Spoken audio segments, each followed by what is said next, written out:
Bishnupur district के ट्रोंगलाउबी मखा लेकाइदा कुकी मिलिटेंट सिंह बॉम कापसिलक्तुन लांदारखरब मतुंग हौजिक ट्रोंगलाउबी मनिंग थंगब सरुक्ता खुद थोकनख्रे मरुओइना बॉम अमदि नोंमई असि गेलमन हाइना खंगनरिबा कुकी सिंहना खुंदाबा एरियादगे नोंमई कापथरकपनी हौजिक मणिपुर पुलिस कमांडो सिंहना खुद हंदुना अकनब मोंगदा खुद थोकनरि हिरमसिदा मफम अदुदगे अखोइगी पाउमी आरसी मंगांगचा अमदि कैमरामैन एल कबीदगे पाउदममा ngasi ayuk angan ba pung mari ga minute kuntra ga tawum chapa matamda Bishnupur district ki manung chaliba tronglawbi makhali kaida khoi kurki militant singna sakti leirbo bom ma kapsin duna pohayan khrabo matung hujik che aina hujik lejari ba gelmol haina khangdari ba kuki khul adugi mayadani hariba kuki khul adugi area da hujik chu Manipur police commando gi kangbu changsala kanda nakalani gi marakta adum nungui kamna bagi makhol amadi tari maruina aina hoji utsari bamang da uriba asongba nakal asomda hoji chen nakalani gi marakta khutthongna basi hawrpani aduga hariba napi chong laba marak asigi area swaida lariba sine bagi galmon maitai lekai hela khangnariba mafam adudani Hariba mafam basida kuki militant sing aduna ngasi ayuk angan madagi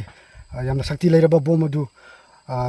pokhal kablak pani haibgi report leiri mafam basida khoi security personnel sing sangsil kan da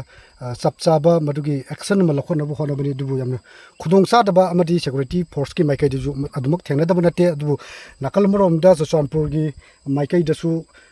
maruina Churachandpur gi SP aduga Central Force ki maikai dagi hariba Gelmon gi site leiriba kuki militant sing gi bunker ani thugai khiba loinana hariba pham jida leramba kuki militant sing takthok khibagi paw leiri adubo sing loba takthok khibagi paw marak tani hojik che khut thongna bagi makhol thoklak liba asi aduga khoina hojik leijariba mafam asina khoi Tronglawi dagi maning pangna Gelmol khul tamna changlakpa adugi mafam aduni hariba mangdo riba bunker asina khoi gi CRPF personnel singna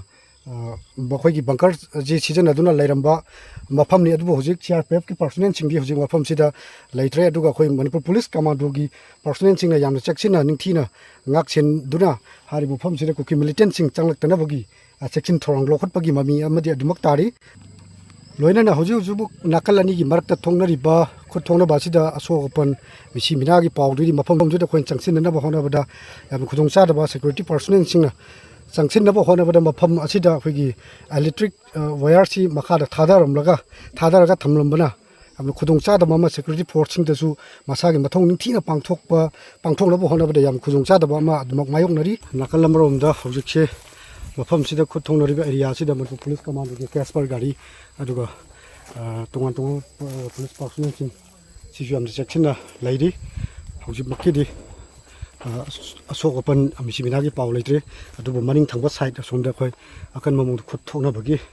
mami amadi amakhol amadi tari makha taba paw gi damakta khoi pinabat hona jage hujki onidi cameraman and kabi galona paw dum jari ba arsimanga cha back news Galmong area